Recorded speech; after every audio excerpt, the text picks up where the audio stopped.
Good evening sa ating pastor, sa mga manggagawa, sa mga kapatid kay Kristo, higit sa lahat sa ating mahal na Panginoon.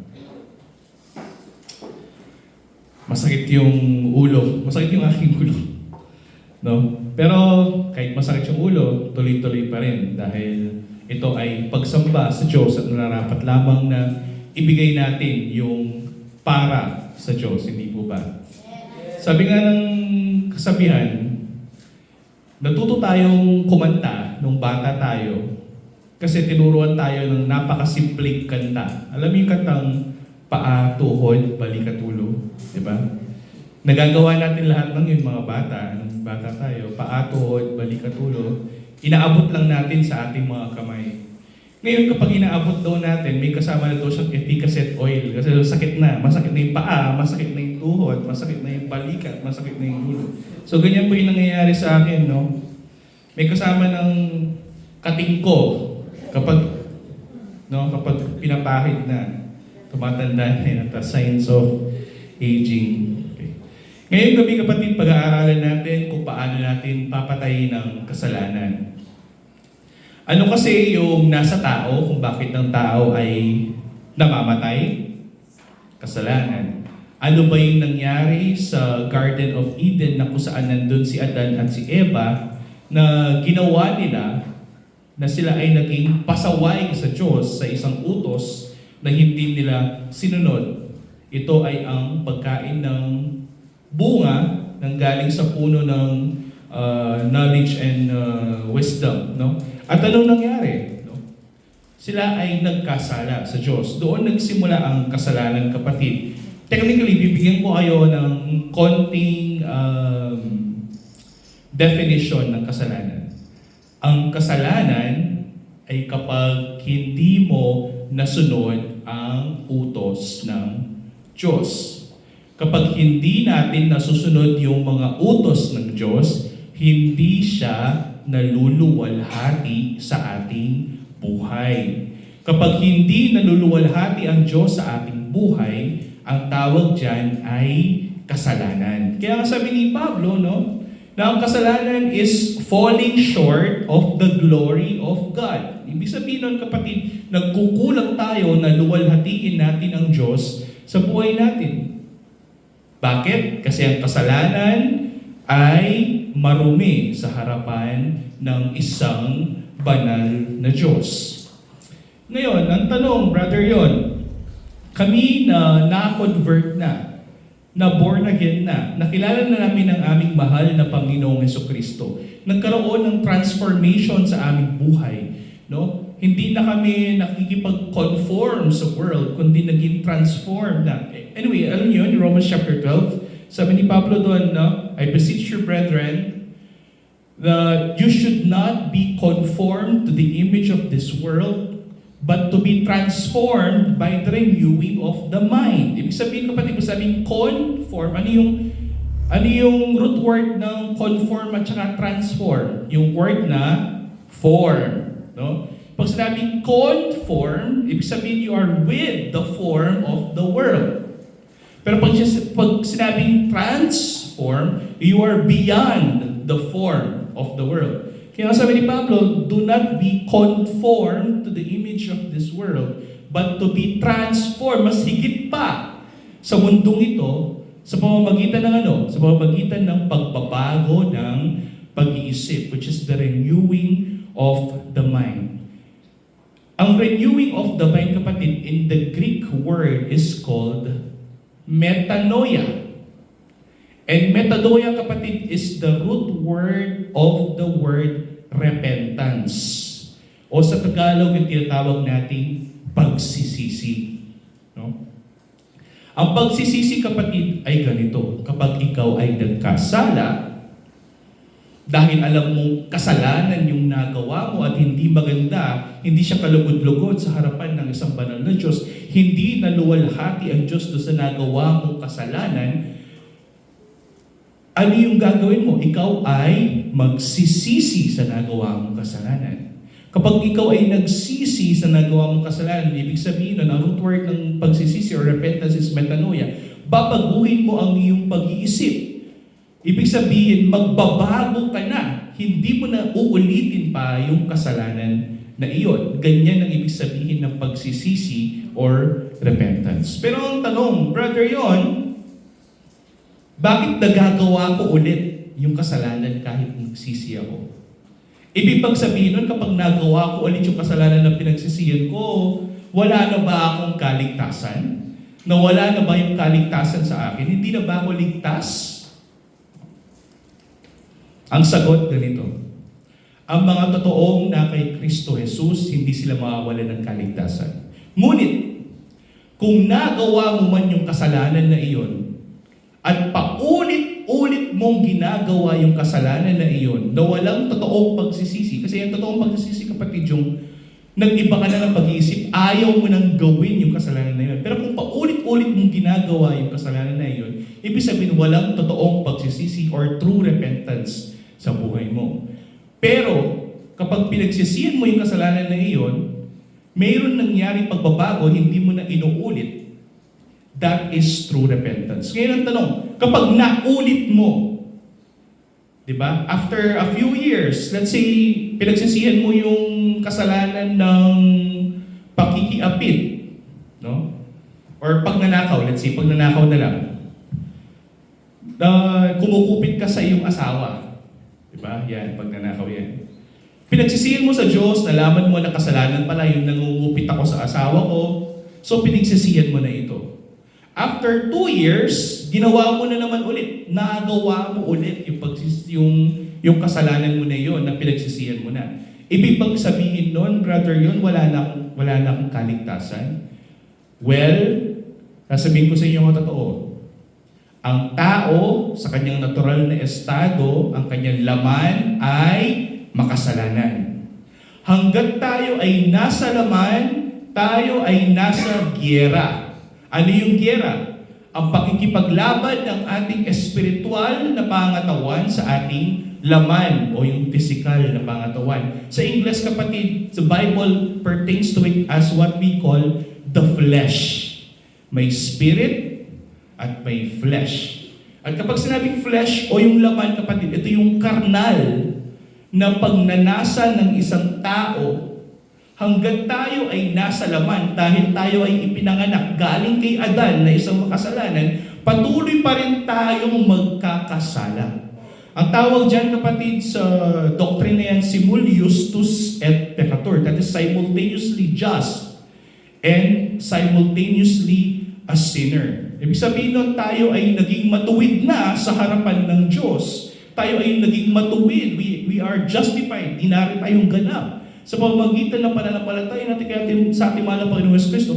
Pero, may kapasidad pa rin tayong magkasala. Kahit matuwid ka sa harapan ng Diyos, pwede ka pa rin magkasala. Bakit? Kasi tayo ay nasa laman. Hanggat tayo ay nasa laman, hindi tayo perpekto, magkakasala at magkakasala tayo.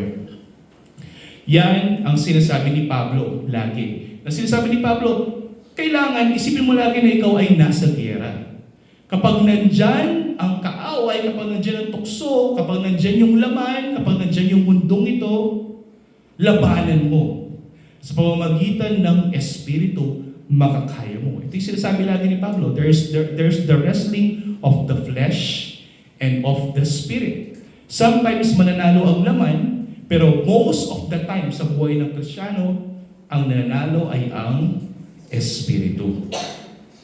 Ngayong gabi, kapatid, tutulungan ko kayo sa mga kapatid na nagkakaroon ng problema sa paglaban sa kasalanan, na meron pa rin silang kasalanan na ginagawa, na paulit-ulit pa rin nagagawa, no? Alam niyo yan. Meron kayong mga kasalanan na paulit-ulit nyo pa rin nagagawa at hindi nyo sila malabanan or ma-overcome. Ngayong gabi, kapatid, bibigyan ko kayo ng konting konteksto upang matuto nating labanan ang kasalanan na nasa ating mga laman. Kaya pabagat ng ating pag-aaralan ngayong gabi na ito is patayin ang kasalanan. Bigyan natin ng konting konteksto kung bakit ito mahalaga. Sa James or sa Santiago chapter 1 verse 14 to 15. James pala, kapatid, is the brother of Christ. No? Sa mga hindi nakakaalala. Si James dito sa James chapter 1 verse 14 to 15. Sabi dito, ngunit, sabi ni James or Santiago, ang bawat tao, that is universal positive, ibig sabihin lahat ng tao, ay natutukso. Pero makikita mo dyan, kapatid, yung tukso hindi dahil sa kaaway natin na ang dyablo. Kundi tingnan mo kung kanino tayo natutukso. Sabi dito ni James, ngunit ang bawat tao ay natutukso ng sarili niyang pagnanasa. Kapag sinabing sarili, ibig sabihin ikaw yan, kapatid. Natutukso ka dahil sa sarili mo. No? Dahil sa iyong laman. Kaya ito yung sinasabi ni Pablo, ang tukso hindi lamang sa dyablo, kundi kahit ang mismong laman ay tutuksoin ka. Diba? Kung ang Diyos ay may Father, Son, and Spirit, ang mga kaaway natin ay meron din. Sino? The world, the flesh, and the devil. Diba? Ang tatlong yan ang pinakalaban natin. Kaya sabi ni Pablo sa Ephesians chapter 2, ang tao ay nananatiling patay sa Espiritu dahil sa tatlong superpower na yan. Pero, tingnan natin. Sabi dito, ang kalaban daw ng tao na madalas ay ang kanyang sariling pagnanasa. Kapag siya ay nahila at naakit nito. So, hindi lamang pala ang dyablo ang nagtutukso sa atin. Kahit ang sarili nating laman ay tinutukso tayo kasi tayo ay alipin ng kasalanan. Kaya kung ano yung nais ng ating laman, yun yung ginagawa natin. 15.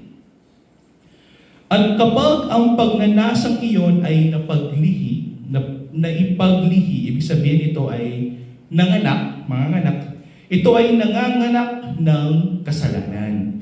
Kapag ikaw ay natukso at ikaw ay bumigay doon sa tukso na iyon, ito ay magbubunga ng kasalanan. At ang kasalanan, kapatid, ito'y nakakatakot. At ang kasalanan, kapag malaki na, ay magbubunga ng kamatayan. Ilang beses na nating nakita ito, kapatid. Mag-asawa, napakaganda ng kanilang pamilya. Meron silang 4 na anak, lahat ng anak nila ay successful, silang dalawa ay maganda yung kanilang trabaho, no? Pero si lalaki, nung isang araw, nanghina siya. Natukso siya ng sarili niyang laman. Isang katrabaho niya na bata, napakaganda, no? Maganda yung katawan, maganda yung mukha, maganda siyang kausap. Siya ay natukso ng sarili niyang laman na siya ay naakit doon sa babae na iyon. Yung moment lang na binigyan niya ng pagkakataon na ang kanyang laman ay maakit doon sa babae na iyon, anong ginawa ng kasalanan? Kung binigyan mo ang kasalanan ng 1 centimeter, ang kukunin sa iyo ng kasalanan, kapatid, na sisirain yung buhay mo ay 1 kilometro. Ganon yung balik sa iyo, kapatid. Binigyan mo ng puwang yung kasalanan ng 1 centimeter, 1 kilometro ang balik sa iyo ng consequence. Noong naakit siya dun sa babae na iyon dahil namuna yung laman niya nung oras na iyon, anong nangyari? Nahawakan niya yung babae na iyon. Yung babae na iyon, ayaw niya yung ginawa ng lalaki, kinasuhan niya yung lalaki ng sexual harassment.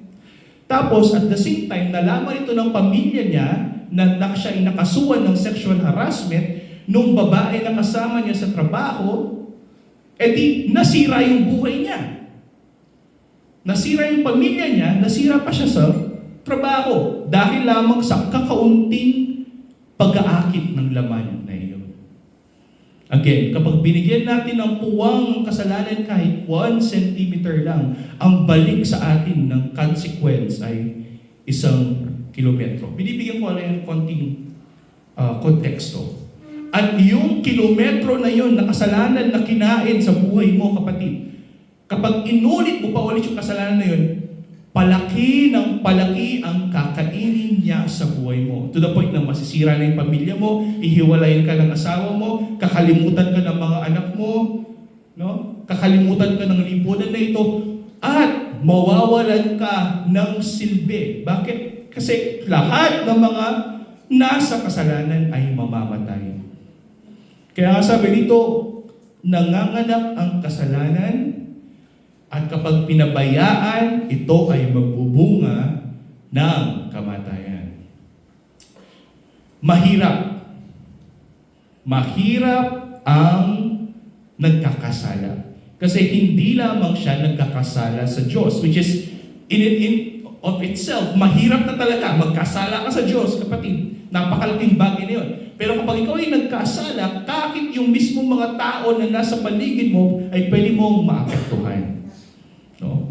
Ganyan ang kasalanan. Kaya nga, namamatay pa rin tayo. Tumatanda pa rin tayo. Eh di ba nung unang panahon, hindi naman namamatay yung tao technically? Pero dahil sa kasalanan, ano yung nangyari? Nagkaroon ng kamatayan. So, ang bunga ng kasalanan ay kamatayan. Paano natin malalaman na ang kasalanan ay nandito pa rin sa mundong ito? Namamatay pa rin tayo. Si lola at lolo ay namatay na. So, may kamatayan. Ang dahilan ng kamatayan ay kasalanan. Na bunga din naman ng pagnanasa ng laman ng tao. Kaya sabi ni Pablo sa Romans chapter 7, verse 5, sapagkat nang tayo ay nasa laman pa, sabi ni Pablo, ang mga pagnanasa ng mga kasalanan na pawag sa pamamagitan ng kautusan ay gumagawa sa mga bahagi ng ating katawan upang magbunga para sa kamatayan. Hindi sinabi ni Pablo na ang demonyo ang dahilan kung bakit tayo nagkakasala lamang. No! Ang sinabi ni Pablo, in fact, mas higit pa yung kalaban mo sa loob mo. Sino yan? Ang iyong mismong sarili. Hindi ka na, sabi nga nilang ng mga theologians, kung ikaw ay alipin ng kasalanan, hindi ka na kailangan pagtuksuhin pa ng demonyo. E na nakapaligobran. Bakit? Kasi ang iyong mismong sarili ang gagawa ng kasalanan. Kaya kasi yung mga ninipanigobran na ng Diablo, sino yung mga tinatrabaho ng Diablo? Yung mga Kristiyano. Very good. Diba? Kasi sila, nakikipagbaka sila sa kanilang mga laman. Pero yung mga taong alipin ng kasalanan, inanong panigobran pa rin. Hindi na niya tatrabahuin pa yung mga yun. Hahayaan na lang niya na mabulok sila sa kanilang mga kasalanan. Kaya pinakamatinding problema natin ay ang ating mismong sarili. At yung pagnanasa ng ating sariling laman ay nagbubunga ng kasalanan at in the end, ito ay magbubunga din naman ng kamatayan. So, ang kasalanan ay hindi nakapagbigay lugod sa Diyos. At kung hindi tayo nakakapagbigay lugod sa Diyos, ibig sabihin, walang matuwid sa atin, wala kahit isa. Kasi tayo lahat ay nasa laman. At ang laman ay makasalanan. Kaya Romans chapter 3 makes sense, sabi ni Pablo. Therefore, walang matuwid. There is no righteous, none, nor one. Kaya sa Colossians chapter 3, verse 1 to 7, ang sabi dito ni Pablo, kung kayo ngay muling binuhay na kasama ni Kristo, ay hanapin ninyo ang mga bagay na nasa itaas, na kinaroroonan ni Kristo na nakaupo sa kanan ng Diyos. Kasi sinasabi dito ni Pablo sa Colossians, kapatid, na sinasabi niya na kung tayo ay nagkasala noon at pinagsisihan na natin yung kasalanan na iyon, baguhin natin yung ating pag-iisip. Na huwag natin naisin yung mga bagay na nasa mundong ito, kasama na dyan kapatid, yung lust of the flesh, yung kagustuhan na gumawa ng mga bagay na hindi maganda, yung mga physical at material na mga bagay, pera, iwasan natin na yan yung hinahanap natin. Bagkus, sabi ni Pablo, hanapin ninyo ang mga bagay na nasa itaas. Ano yung mga yan? Love, forgiveness, compassion, long-suffering, fruit of the Spirit, kapatid, technically. Yung mga bata lang nila kasi kinakanta nila eh. The fruit of the Spirit is not a banana, sabi nga nila.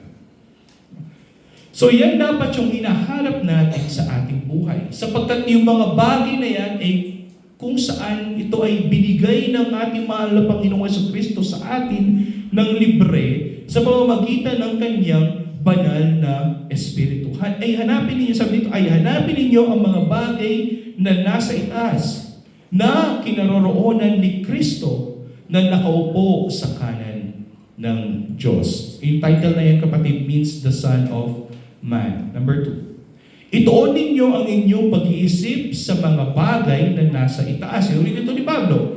Hindi sa mga bagay na nasa ibabaw ng lupa. Bakit? Sapagkat kayo'y namatay na kasama ni Kristo. At ang inyong buhay ay natatagong kasama na ni Kristo. No? Ibig sabihin, kapatid, kung namatay na ang ating Panginoon Jesucristo, kasama din natin siyang namatay sa krus ng Kalbaryo. Kung namatay na yung ating mga kasalanan sa kasama ni Kristo sa krus ng Kalbaryo, ibig sabihin, kapatid, kailangan tayo ay mamuhay na parang patay. Ano yun? Patay sa kasalanan. No? Ano yung dahil kung bakit napako si Kristo sa krus?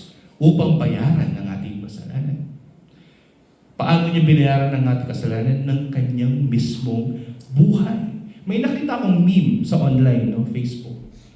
Sabi nung meme, ano siya, medyo hindi siya maganda. Sabi nung lalaki, dun kay Kristo, sabi niya, yung lalaki pala, sinasamba niya yung krus. Tapos sabi ni Kristo, bakit mo sinasamba yung krus na pumatay sa akin? Sabi niya, no? Meme siya, kapatid. Nakakatawa sa secular world. Pero sa mga Christians, it is not funny. Bakit? Well, the cross means death for Christ. But for Christians, it means life. Kamatayan ni Kristo ang nakikita sa krus ng mga taong wala kay Kristo. Pero sa mga Kristiyano, ang nakikita nila sa krus ay ang buhay na walang hanggan na ibinigay ni Kristo sa kanila. Kaya nga, to tarnish the cross is to tarnish our faith. No? Hindi ito maganda. Kaya sabi ni Pablo, ituon ninyo ang inyong pag-iisip sa mga bagay na nasa itaas, hindi sa mga bagay na nasa ibabaw, sapagkat kayo ay namatay na. At ang inyong buhay ay natatagong kasama ni Kristo sa Diyos. Kaya nga pag nagbabaptize tayo, ano ginagawa natin? Ilulubog natin siya sa tubig. Ano yung sisimbolo nun? Tayo ay ililibing, namamatay. Kapag ikaw ay nasa ilalim ng tubig, ikaw ba ay nakakahinga? Try nyo na bang huminga sa ilalim ng tubig? Unless ikaw ay isang sirena, which are, hindi naman totoo. Kapag ikaw ay nasa ilalim ng tubig at hindi ka nakakahinga, ito ay simbolo na ikaw ay namatay na kasama ni Kristo. At kapag ikaw ay inihaon mula sa tubig, ano yung unang mong gagawin? Ikaw ay hihinga. Very good. Ibig sabihin yun na yung bagong buhay na kasama si Kristo. You were born again by our Lord Jesus Christ. 4.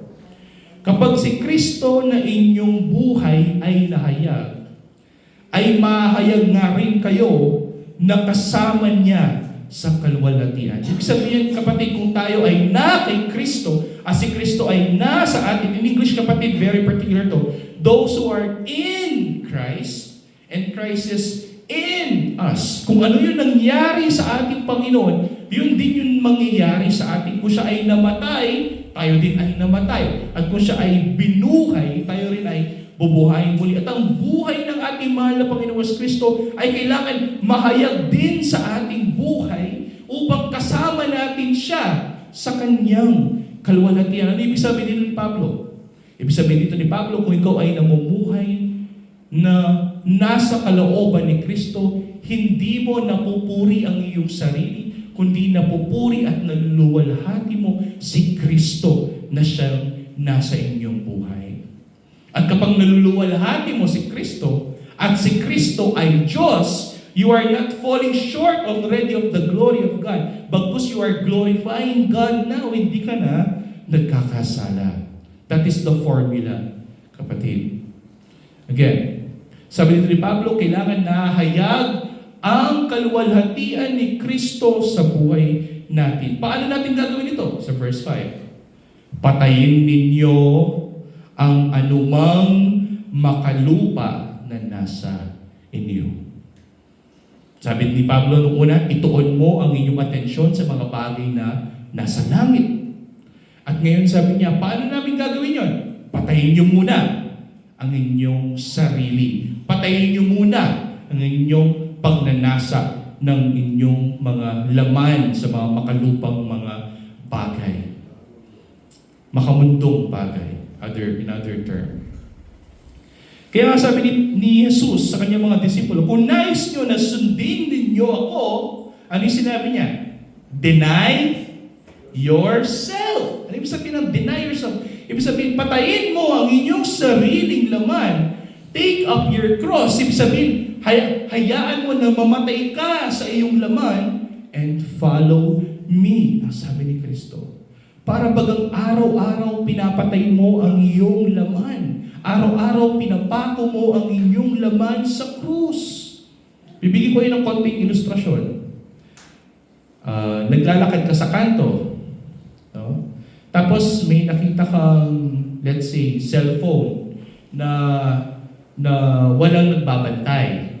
Ang sasabihin ng iyong laman, kunin mo, wala naman makakakita sa iyo. Kunin mo. Pero, anong gagawin mo? Dahil yung laman yung nagsasabi at nag-uudyok sa iyo, anong gagawin mo? Ipako mo sa krus. Diba? Kapag sinabi ng laman mo na kunin mo, nakawin mo, ipako mo na agad sa krus. Huwag mo hayaan na i-entertain mo pa yung kasalanan na iyon. Kasi kung bibigyan mo ng puwang kahit 1 sentimetro lamang ang iyong kasalanan, ang pagtukso ng iyong laman, 1 kilometro ang balik sa iyo. At kapag nalabanan mo yon, praise God. Dahil ang Espiritu ng Diyos ay nasa inyo. Ganyan ang pakikipagbaka sa ating laman. Patayin natin agad the onset na mayroong kasalanan na pinipresenta sa iyong harapan. Tukso, patayin mo na agad. Ano yung mga yan? Pakikiapid, karumihan, masasamang pita, masasamang pagnanasa, at sa kasakiman na ito'y pagsamba sa mga Diyos-Diyosan. Ang kasakiman, kapatid, which is pagsamba sa mga Diyos-Diyosan, is about self-serving, kapatid, and self-glorifying.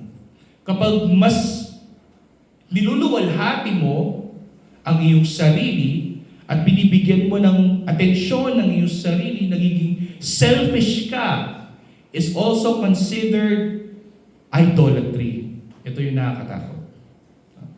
Kapag inuuna mo yung mga bagay, yung mga nilikha, kaysa sa nanlikha, ang tawag dyan ay idolatry.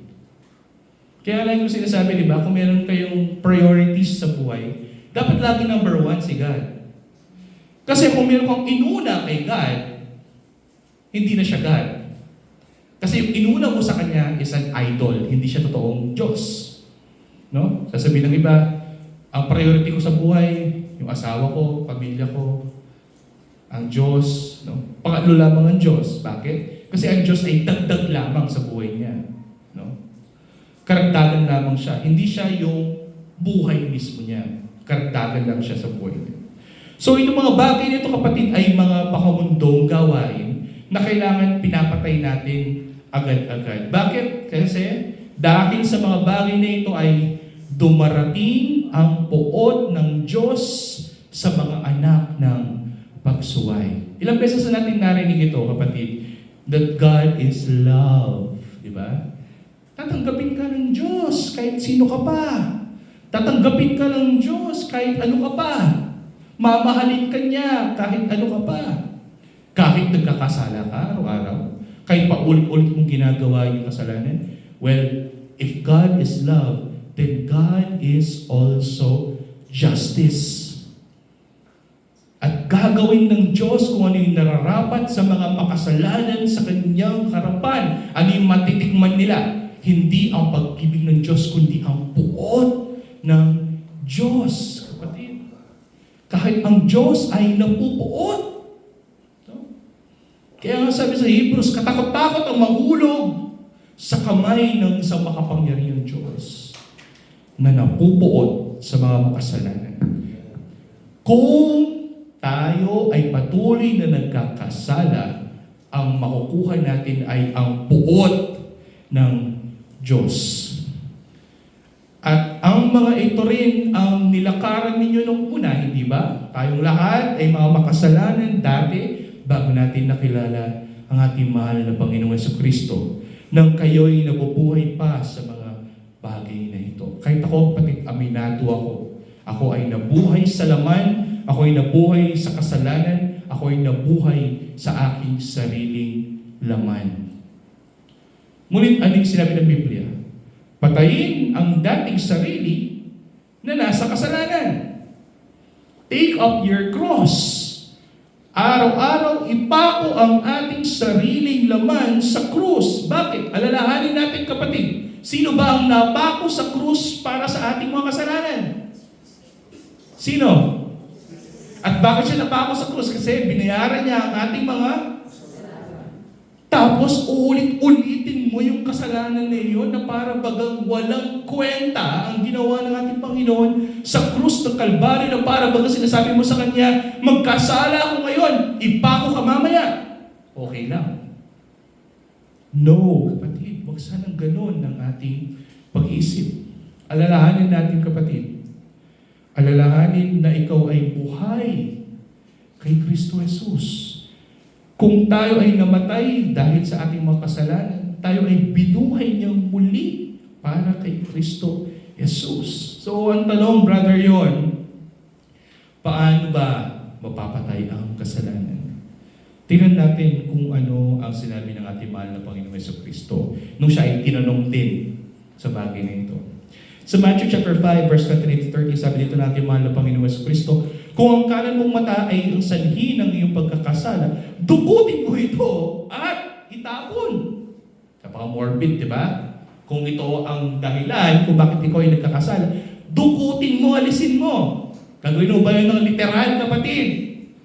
No, those are figures of speech, kapatid. No? Ang Bible, meron siyang figures of speech, meron siyang literal. Natural, hindi mo naman gagawin yan. Yung literal na gagawin. Ang sinasabi nito ng ating mahal na Panginoon, gusto ko ang kanan ng mata ang sanhi ng iyong pagkakasala, dukutin mo ito at itapon, sapagkat mabuti pang mawalan ka ng isa sa mga bahagi ng iyong katawan kaysa sa ang iyong buong katawan ay matapon sa impyerno. Ibig sabihin, kapatid, that you, kapag ikaw ay nagkakasala, you must be willing to sacrifice.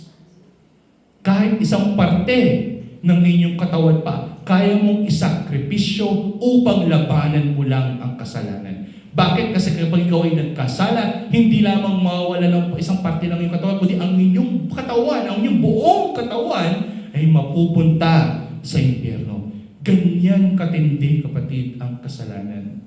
Na mas mabuti pang isakripisyo mo na yung isang bagay na iyon kaysa sa ang inyong buong katawan ay papunta sa impyerno. Isang magandang example dyan, kapatid. Kahit ayaw ng aking asawa, let's go to politics.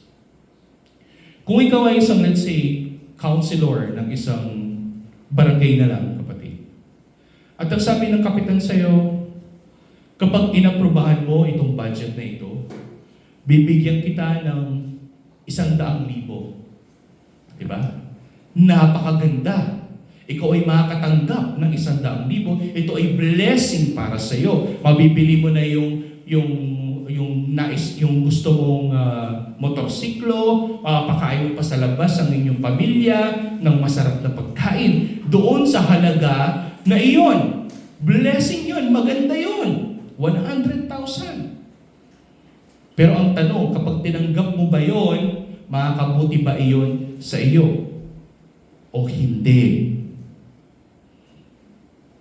So kapag sinabi ng Holy Spirit na hindi makakabuti sa iyo yan sapagkat yan ay korupsyon, hindi yan maganda para sa iyo, hindi yan nakakabuti sa iyo, magmumukha kang parang pera lang ang habol mo, labanan mo siya. At isakripisyo mo na yung 100,000 na iyon upang hindi ka lang magkasala sa harapan ng isang banal na Diyos. Are you willing to sacrifice kahit 1,000,000 pa for the sake of holiness? Yes. Mabuti bang masakripisyo na lahat ng pag-aari mo sa mundong ito basta't ikaw ay manatiling banal sa harapan ng isang banal na Diyos? Ito yung sinasabi ng ating mahal na Panginoon sa Kristo dito. Mabuti pang mawalan ka ng isang mata kaysa sa ang iyong buong katawan ay mapunta sa impyerno. At kung ang kanan mong kamay ang sanhi ng inyong pagkakasala, putulin mo ito at itapon. Sapagkat mabuti pang mawalan ka ng isang bahagi ng inyong katawan kaysa ang inyong buong katawan ay mapunta sa impyerno. For you to fight sin, upang malabanan mo ang kasalanan sa buhay mo, dapat you are willing to sacrifice. Tandaan, ang kasalanan kapag nandyan na sa inyong harapan, ito ay kaakit-akit. No? Kaya makita ko lang yung kagandahan ni Sister Casey. Diba? At maranasan lang ng aking laman na hagkan-hagkan ko yung si Sister Casey. Diba? Yun ay pagdanasan ng aking laman at napakasarap sa feeling. I-sacrifice mo na yung feeling na yun na napakasarap upang hindi ka lang magkasala sa harapan ng Diyos. Tandaan, those are just pleasures, kapatid. Those are flesh. Those are lust. Those are greed. Kaya wag nating hayaan na mamuna yung mga bagay na hiyan. Dapat handa kang magdusa at magsakripisyo upang malabanan ang ating sariling laman. Handa kang mawalan ng buhay sa laman dahil sa ganung paraan lamang natin mapapatay ang kasalanan. Kaya nating labanan yung ating laman, yung urge ng ating laman na magkasala. Kaya sa Romans chapter 8, verse 13 to 14. Sapagkat kung mamuhay kayo ayon sa laman, kayo ay mamamatay. Subalit kung sa pamamagitan ng Espiritu, pinapatay ninyo ang mga gawa ng laman, kayo ay mabubuhay. Andiyan na naman yan, ang laman at ang Espiritu. Ang tanong, brother yun, parang napakahirap yata nun. Di ba? Parang yung diniagnose ka na mataas yung presyon mo, bawal ka na sa lechong kawali. Tapos nagluto yung asawa mo, pag uwi mo sa bahay, lechong kawali, crispy lechong kawali. Tapos meron pang kasamang suka na napakasarap. Tapos bagong luto yung kanin, tapos nilagay sa inyong harapan. Kahit bawal, anong gagawin nyo? Kakainin, kasi ganyan ang laman. Wow! No? Kahit ikakamatay mo pa, okay lang. Diba? Pero sa buhay espiritual, kailangan tayo ay marunong magpigil. What is one of the fruit of the Spirit? Self-control. Ibig sabihin, kapatid, na mayroon tayong control sa ating laman. May control tayo sa ating mga sarili. Kaya ba natin gawin yan, brother? Yun yung tanong eh. Kaya ko bang gawin yan? Kasi napakadali na matukso ako ng aking sarili. Kaya ba natin gawin yon? Ang sagot? Oo. Kaya natin. Yes, kaya natin. Sabihin natin, yes, kaya natin. Why?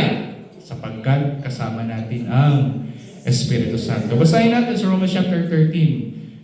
Romans chapter 8, verse 13 to 14. Sapagkat ang lahat ng pinatubayan ng Espiritu ng Diyos ay sila ang mga anak ng Diyos. Tayong lahat na narito ay mga anak ng Diyos. Amen? Amen. Tayong lahat ay pinapatubayan ng Espiritu ng Diyos. Kung nandyan ang kaaway, kung nandyan ang tukso ng ating sarili, huwag kang magdalawang isip na labanan ito. Bakit? Kasi kasama mo sa pagkipagbaka mo ang Diyos.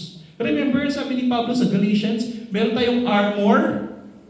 And that is the armor of what? The armor of the Spirit. Upang malabanan natin ang mga tukso at gawa ng kaaway. At ng ating sarili naman. At ng mundong ito. At kakayanin natin yan. Bakit? Sabi ni Pablo sa 1 Corinthians chapter 10 verse 13, kundi kalakip din ng tukso ay naglalaan ang Diyos ng ano? Ng pag-iwas upang ito'y inyong makayang tiisin. Ibig sabihin kapatid, kahit nandyan ang tukso, kahit nandyan ang kasalanan, kaya natin iwasan dahil ang Diyos ay nasa atin. Ang Espiritu ng Diyos ay nasa puso natin. Kaya natin gawin yung bagay na yan. Walang tuksong dumarating sa inyo na hindi karaniwan sa tao, sabi ni Pablo. Subalit tapat ang Diyos na hindi niya pinahihintulot na kayo'y tuksuhin ng higit pa sa inyong makakaya. Matutukso ka, pero hindi ka hahayaan ng Diyos na manatili doon sa estado na ito. Bakit? Kasi sa kalakip ng bawat tukso ay naglalaan din naman ng Diyos ng kapangyarihan na maiwasan natin ito at matiis natin. Kahit wala ka ng 100,000 na lagay ni Kapitan upang aprobahan mo lang yung budget na kahina-hinala para sa'yo, okay lang, matitiis mo na wala kang pera. Ang hindi mo matitiis ay yung magkasala ka sa harapan ng isang banal na Diyos. Ang tatak ng tunay na anak ng Diyos ay kayang labanan ang kasalanan. Kaya po ba nating labanan ang kasalanan? Yes, amen. Ang sabi sa Biblia, our Lord Jesus Christ is a conqueror. So sabi ng banal sa kasulatan, we are more than conquerors. Kaya natin labanan at magtatagumpay tayo sa laban natin na ito. Bakit? Dahil kasama natin ang Diyos. Remember, ang tatak ng tunay na anak ng Diyos ay kayang labanan ang kasalanan. At sa tuwing tayo ay nakikipaglaban sa kasalanan, minsan tayo ay matatalo. Pero magsisisi tayo at babalik sa Diyos. Pero mas madalas tayo ay nagtatagumpay. Bakit? Dahil tayo ay na kay Kristo. Dahil tayo ay nasa Diyos at ang Espiritu niya ay nasa atin. Samahan po niyo sa isang maikling panalangin. Ama, maraming salamat sa iyong Espiritu Santo na ibinigay mo sa bawat isa na narito, na malaman namin kung anong tama at mali, at malaman namin kung anong karapat-dapat na iyong kalooban sa aming buhay. Salamat o Diyos sapagkat binibigyan mo kami ng kalakasan na labanan ang bawat tukso ng kaaway ng mundong ito at ng aming sariling laman. At patuloy mo kami hinahayaan na kami tumayong matatag sa pamamagitan ng iyong biyaya na iyong binigay sa amin sa pananampalataya sa iyo. Maraming salamat o Diyos sa dakilang biyaya na ito. Marapatin mo ang bawat isa na narito, mahal na Panginoon, ay bigyan mo rin naman ng kalakasan na labanan ng kanilang sariling mga pakikipagpaka sa kanilang mga nagagawang mga kasalanan, mahal na Panginoon. Na nawa ito'y mapagtagumpayan nila sa pamamagitan ng iyong banal na Espiritu na iyong ibinigay sa bawat anak mo na iyong minahal at inyong binigyan ng biyaya magpakilanman, mahal na Panginoon. Lahat na ito ay aming sa madalangin sa mapagpaalan ng mahal na Panginoon Jesus.